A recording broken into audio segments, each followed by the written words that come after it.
আল্লাহর রাসূলে কইছে আল্লাহ পাকে হেনু কিয়ামতের দিনা সর্বপ্রথম ইউহাসাবু বিহিল আব্দু ইয়াউমাল কিয়ামাতি মিন আমালিহি সালাত আমার আমল বিলাকৰ ভিতৰত নামাজৰ হিসাব প্ৰথমে লব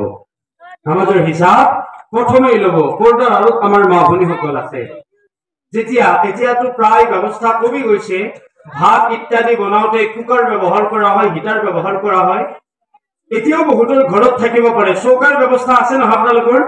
চৌকাৰ সিস্টেম আছে চৌকাত যদি ডেক্সিত ভাত বনোৱা হয়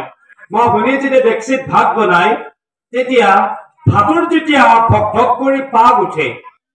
ভক ভক কৰি যেতিয়া পাগ উঠে তেতিয়া মা ভনীসকলে এখন কৰচ অথবা এটা লাঠি তাক কি বুলি কয় কঠলি বাৰী এইডালেৰে ডেক্সিত থকা গোটেইকেইটা ভাত উলিয়াই নি টিপি চাই নে এটা বা দুটা ভাত টিপি চাই এটা বা দুটা টিপি চাই তাৰমানে যদি এটা ভাত সিজিছে গোটেই ভাতে সিজিছে যদি এটা সিজা নাই তেন্তে এটাও সিজা নাই তদ্রুপ আল্লাহর রাসূলে কয় সর্বপ্রথম নামাজ চাব যদি নামাজ ঠিক বান্দাৰ সব ঠিক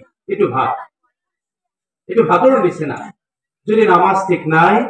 বান্দাৰ বাকি বিলাকতো গড়বড় হ'ব পাৰে তাৰ বাবে হিসাব কঠোৰ হ'ব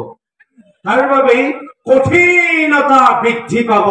নিয়মানুবৰ্তিতা নৈতিকতা শালীনতা মানৱতা একতা ঐক্যতা ইত্যাদি পাঠ আহৰণ কৰাৰ বাবে নামাজৰ বিকল্প নাই